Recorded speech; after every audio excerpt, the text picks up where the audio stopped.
Swayam Prabha. Digital India. Educated India.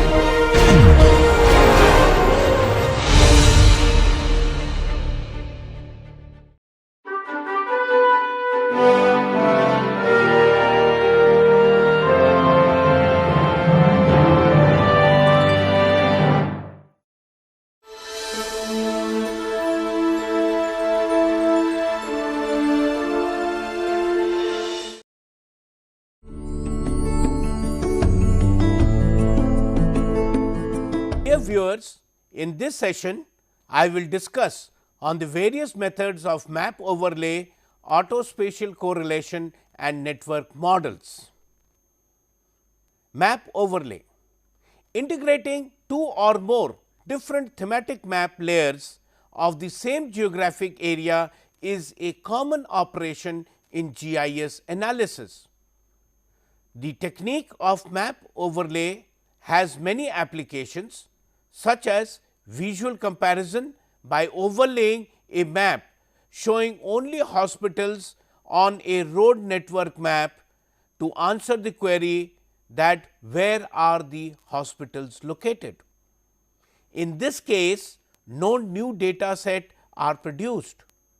This technique is also used for overlay of vector data on a raster background image, which is a scanned topographic map. Vector overlay. In a vector based system, the analysis is based on polygon intersection algorithm, in which new polygons are created as needed and redundant boundaries are eliminated. Vector map overlay relies heavily on two associated disciplines of geometry and topology.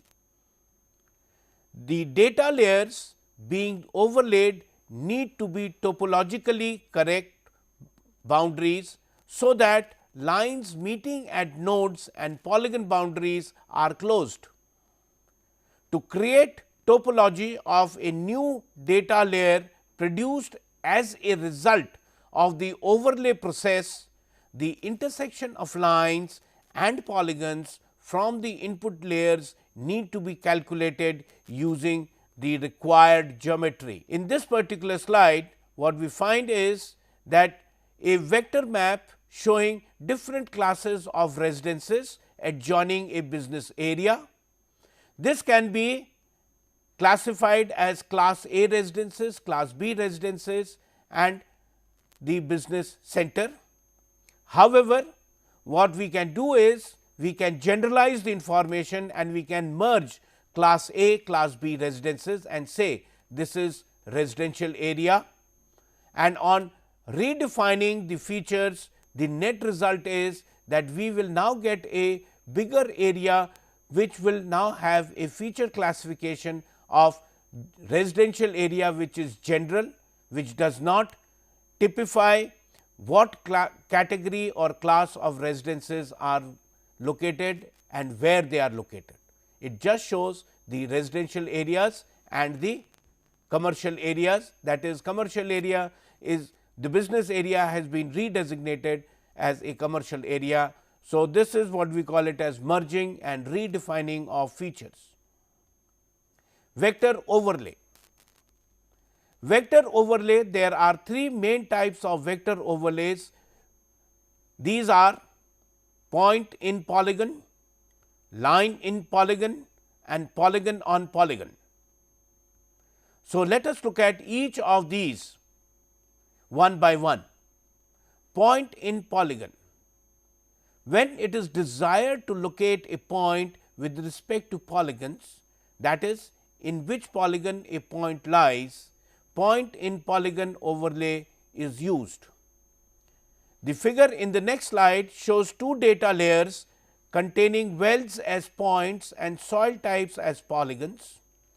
The point in polygon overlay on these layers result an output layer indicating that in which soil category the wells lie. This information is given as an output map of a new set of wells created with additional attributes describing the soil type. So, here what we can see is that there are three wells and they have been located as a point.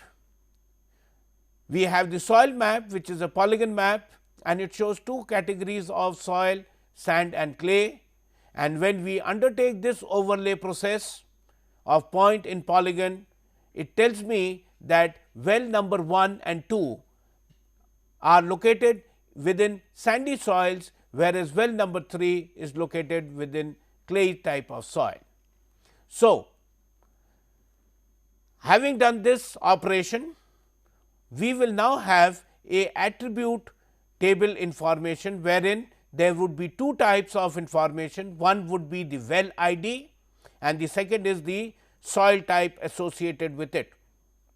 And thus, it would appear point well number 1 soil is sand, well number 2 soil is sand, well number 3 soil is clay. And thus, now the analyst is in a better position to understand which type of soil is present in each type of well which has been located in a given area. The next type is line in polygon. To answer the queries whether a road lies on sandy or clay type of soil, line in polygon overlay is used. The figure shown in the next slide shows data layers of roads and soil types. When the two layers are integrated, the roads are split into smaller segments, depending on which part of a road falls in which type of soil category. A database record for each new road segment is created in the output map. The output layer is more complicated than the two input layers, as topological information is required to be retained, and therefore, line in polygon is more complex. So, here we see two types of maps. One is a line map showing the roads which are there, a polygon map which shows the different types of soils which are there, and when we apply the point in polygon the line in polygon overlay, we get a line map wherein now the road has been split into much more smaller segments. Earlier there were 3 segments which were there, that is 2 individual segments and the combined part. But now what has happened is that there has been a further subdivision of the individual links or segments of the road. And so, what we find is that the first segment of the road, which was there were only 3 segments, now the first segment has been broken up into 2 segments. Similarly, the second segment in the original layer has been again broken up into 2 segments. So, what we are now going to have is a new line attribute table, wherein we will have the old ID of the road, the new ID of the road and the soil type. So, what we find is that the old road, which has now been split into 2 segments 1 and 2. So, we will have 2 new IDs 1 and 2, wherein the first segment of the road is falling over soil type, the second segment of the road is falling over K type. Similarly, the second road in the input map again has been broken up into 2 portions, and thus it will now have 2 new ID, one segment having ID as 3, and this falls over sandy soil, while ID 4 falls over clay. Since after the intersection of these 2 roads, it is only one single road which is proceeding, and this particular segment is over a single soil layer, and thus the third road, which has now been redesignated as road number 5, it falls over clay soil. Polygon on polygon. This type of overlay is shown in the next figure, where it is used to answer the queries such as where are the different types of soils or areas lying within urban area, or where is the urban area boundary and where are the clay type of soils within a urban area boundaries, or where are the sanded soils within urban areas. The type of queries which can be made may involve a Boolean or operator type, or it may involve a not, and the operation is referred to as a cookie cutting, and it may involve a AND operator. In mathematical terms, these operators respectively referred to as union, identity and intersection. So, in this particular slide, what we find is that we have a soil polygon map and we have a urban polygon map, and depending on the type of operation that we would like to have, we would get the result. So, the first case, it is a union wherein it just we are overlaying one map over the other, and thus what happens is it is now splitting the soil polygon map into two regions. One is urban and non-urban, and within the urban area the soil map is splitting the urban area into those areas which have sandy soil and those areas which have clay type of soil. Okay. Similarly, when we go for a erase type of operation, so what it does is that outside the, if I am only interested within the urban area, what is the distribution of soil and not in the non-urban area, then the extra portion of the soil boundary in the soil map is erased, because we are only interested within a particular polygon to depict the variation. We can use the AND operator, that is intersect. So, in this particular case, we are going to now have a polygon which will have, it will only be just a cutout in the form of as if somebody has taken a bite of a biscuit, and it would be more or less in a sort of a crescent shape in this particular example. So, what we are finding, our result that we are interested is identify urban area on the sandy soil.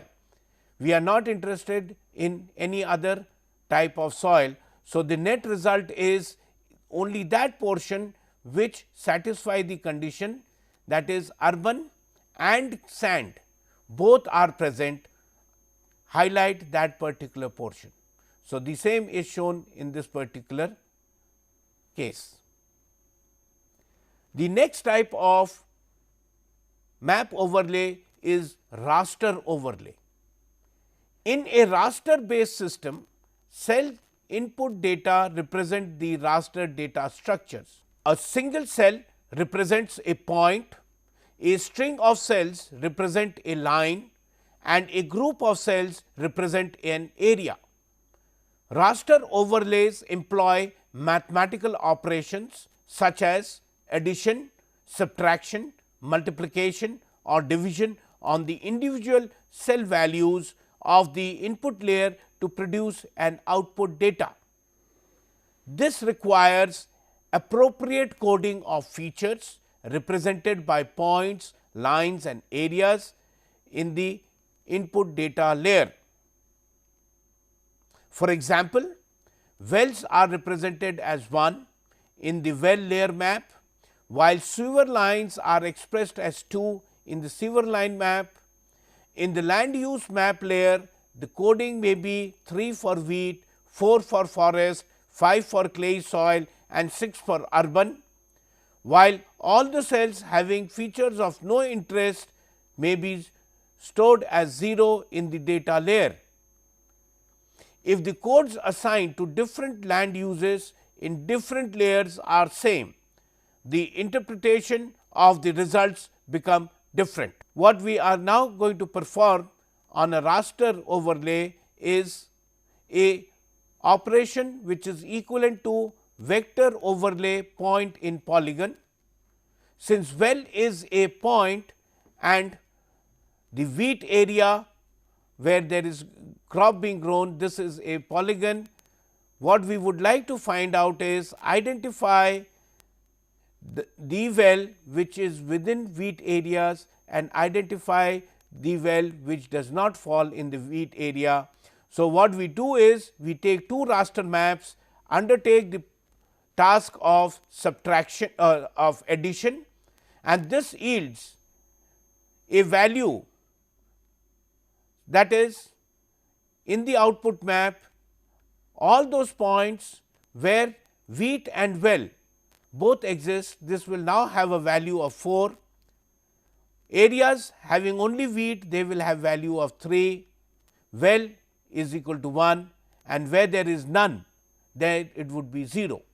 So, based on this, what we find is that the point, the cell which has a value of 4, that indicates a well within the wheat area, whereas the value 1 in the output map, it shows this is a well outside the wheat area.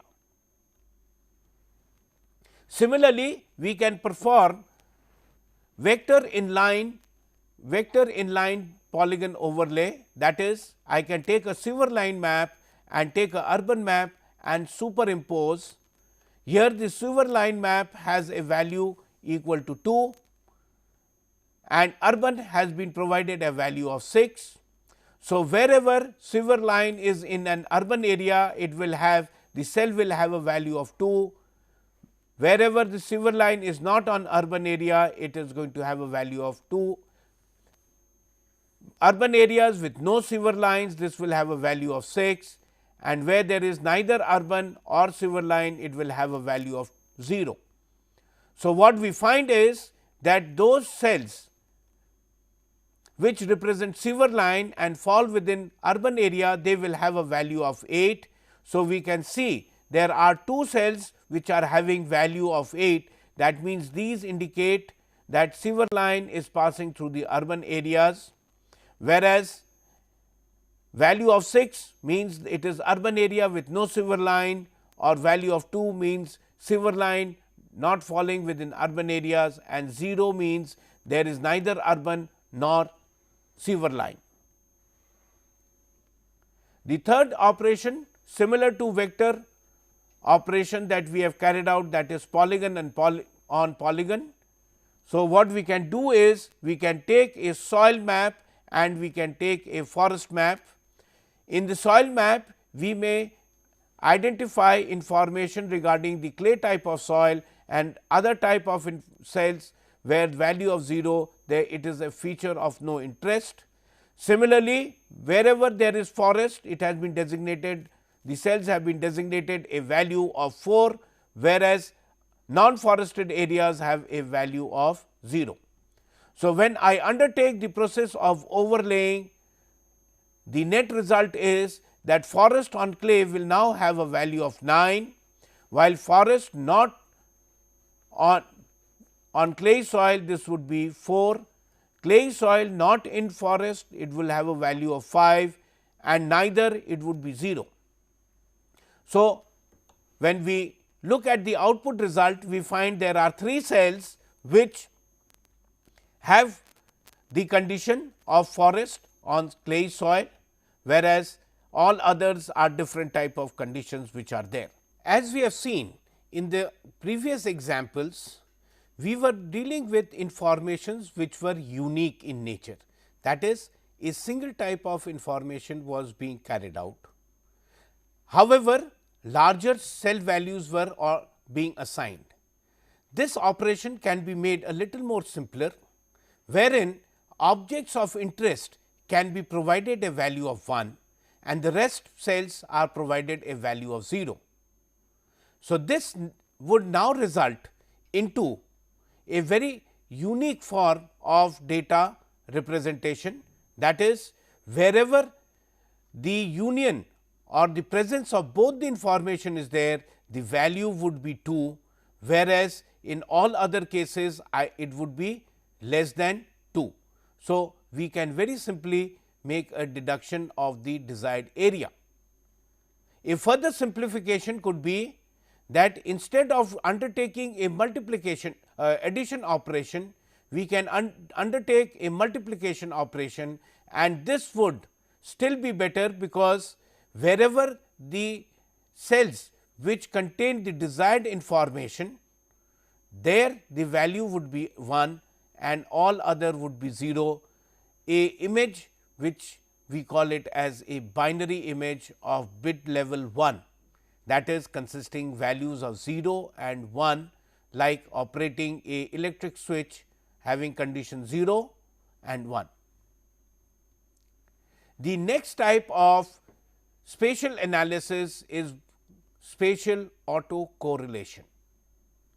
Spatial autocorrelation may be defined as the relationship between values of a single variable that comes from the geographic arrangement of the areas in which these values occur. It measures the similarity of objects within an area, the degree to which a spatial phenomena is correlated to itself in space, the level of interdependence between the variables, the nature and the strength of the interdependence. That is, spatial correlation is an assessment of the correlation of a variable in reference to spatial location of the variable itself. Assess if the values are interrelated, and if so, is there a spatial pattern to the correlation, that is there any spatial correlation. Spatial correlation tools test whether the observed value of a variable at one location is independent of values of the variable at the neighborhood locations. Spatial autocorrelation may be classified as either positive or negative. Positive spatial autocorrelation has similar values appearing together, while negative spatial autocorrelation has dissimilar values appearing in close association. A positive spatial autocorrelation refers to a map pattern where geographic features of a similar value tend to cluster on a map, whereas a negative spatial autocorrelation indicates a map pattern in which the geographic units of similar values scatter throughout the map. When no statistically significant spatial autocorrelation exists, the pattern of spatial distribution is considered random. Describing spatial autocorrelation. The general method of describing autocorrelation in a variable is to compute some index of covariance for a series of lag distances or distance class from each point. The resulting coloregram illustrates autocorrelation at each lag distance. Membership in a given distance class is defined by assigning a weight to each pair of points in the analysis. Typically, this weight is a simple indicator function taking on a value of 0 if within the distance class or else 0. Weights may be defined in other ways, in which case they may take on non-integer values. The spatial pattern of a distribution is defined by the arrangement of individual entities in space and the geographic relationships amongst them. The capability of evaluating spatial patterns is a prerequisite to understanding the complicated spatial processes underlying the distribution of a phenomena. Spatial autocorrelation indicates the extent to which the occurrence of one feature is influenced by similar features in the adjacent area. As such, statistics of spatial autocorrelation provides a useful indicator of spatial patterns. Indicators of spatial autocorrelation. These could be global indicators of spatial association, that is joint count statistics, Moron's I and Gary's C index, null and alternate hypothesis, general cross product statistics, normal randomization and permutation approach, and spatial correlograms. Local indicators of spatial associations could be Lisa Jai and Lisa Jai star statistics, Lisa statistics, local Moron, inference to Lisa, and spatial outliers. The virogram approach to spatial association in a geostatistical perspective could be virogram with semi-virogram, virogram versus correlogram, fitting a virogram model, robust estimates of a virogram, interpretation of a virogram, virogram and spatial sampling. Measuring spatial autocorrelation. There are three common methods of investigating spatial autocorrelation. The statistical coefficients Moron I and Jerry C provide an indication of the type and degree of spatial autocorrelation present in a data set. A graphical representation of spatial autocorrelation can also be created by means of a semi-virogram. To obtain the spatial autocorrelation coefficient of a variable, we have to correlate the values of that variable for pairs of localities. However, not all pairs of localities will be correlated, only those that are considered neighborhoods. Moron's indices and Gary's ratios, that is Moron's I and Jerry's C, both are extended from spatial autocorrelation coefficients for aerial objects. Both indices allow using a single value to describe the spatial distribution of features. They can be used to determine the degree of adjustment necessary when modeling the phenomena. Moron's I is produced by standardizing the spatial autocovariance by the variance of the data using a measure of connectivity of data. Jerry C uses the sum of squared differences between the pairs of data values as it is a measure of covariation. Jerry C index. This statistics was developed by Roy C. Jerry. The computations of Jerry C results in a value within the range of 0 to +2, with 0 being a strong positive spatial autocorrelation through to 2, which represents a strong negative spatial autocorrelation.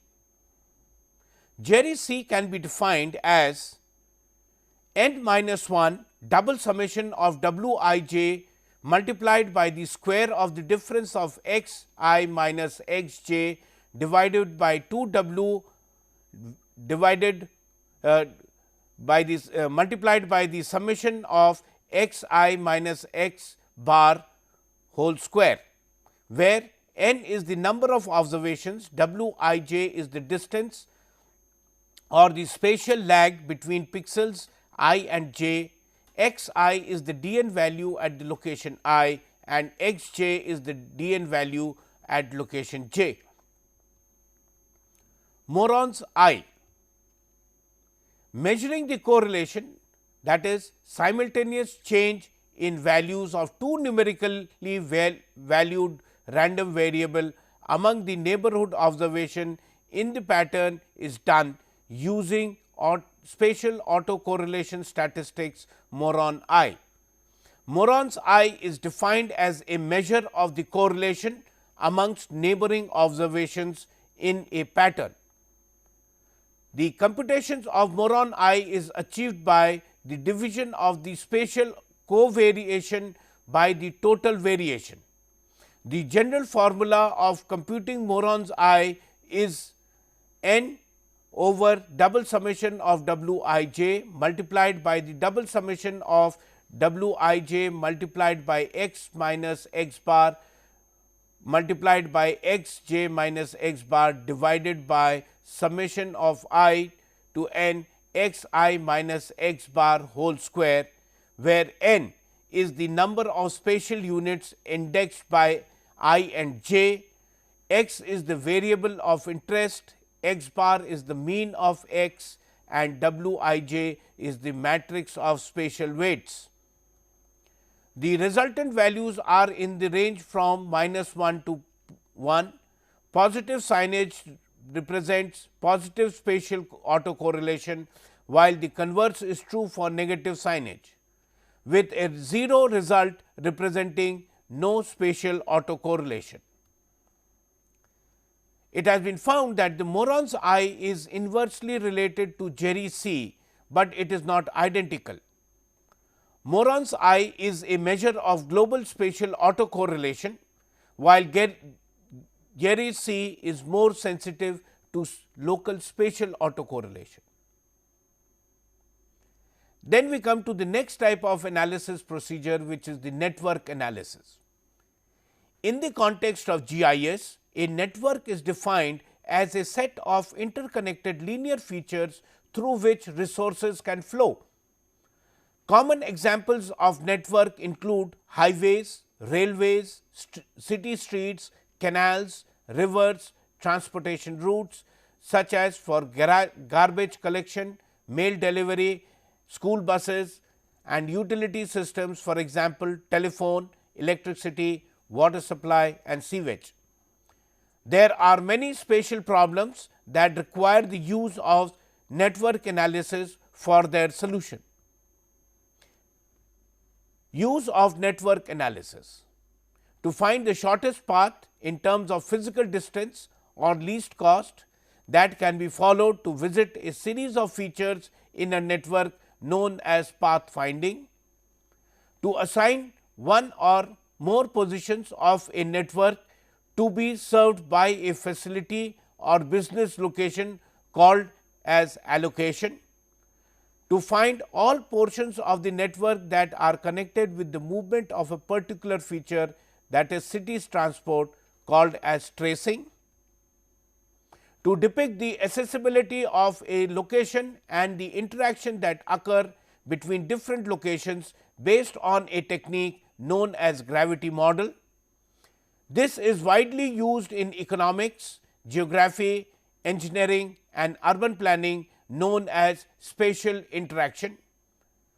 To generate a distance matrix between different pairs of location in the network, known as distance matrix calculation, and to determine simultaneously the location of existing and planned facilities as well as the allocation of demands of these facilities, known as location allocation model. So, let us look at some of the typical network problems which can be solved using GIS.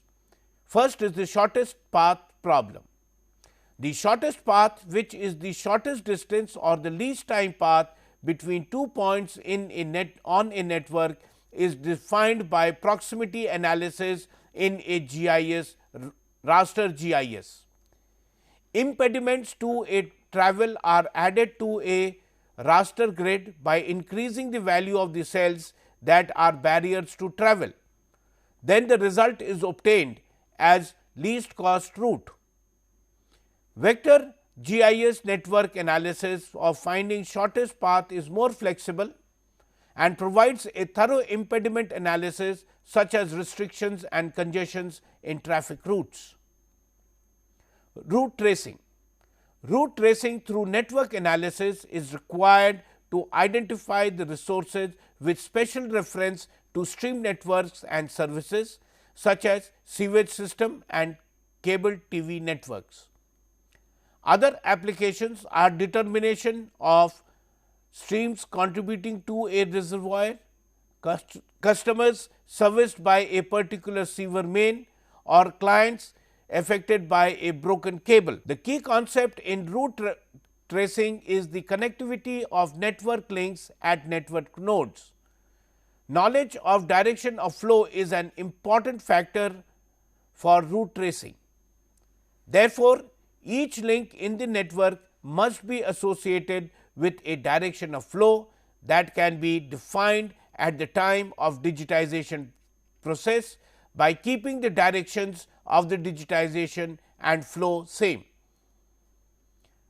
Now, tracing the links downstream or upstreams of a point on the network is performed by moving in the direction of flow or against it. Another problem is the salesman travel problem.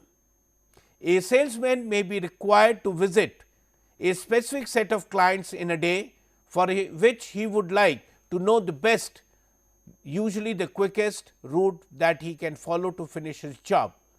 Similar problems are collection of garbage and distribution of malls. Such problems are solved by analyzing the orders of stop and paths between them. Getting solutions of such problems is a complex task, and to simplify such tasks, the ordering of the stops can be determined by calculating the minimum path between each stop and every other stop in the list based on the impedance met in the network. A trial and error method, also referred to as heuristic, is then applied to order the visits, minimizing the total impedance from first stop to the last one. An important application of network analysis is allocation of resources. This is done by modeling the supply and demand, in which help of movement of goods, people and information or services through the network are required to match the demand with the supply. Allocation of resources is usually done by allocating links in the network to the nearest center of supply, taking into account impedance values. The maximum catchment area for a particular supply center can also be determined on the basis of the demand located along adjacent links in the network. A situation may arise by imposing limitations on the supply and demand, in which some parts of the network may not be serviced despite a demand being present in that part. Such problems can be resolved by reducing the supply to some part of the network or by identifying the optimum location of a new center to meet the shortfall in supply relative to demand. Another very important aspect in spatial analysis is digital terrain visualization.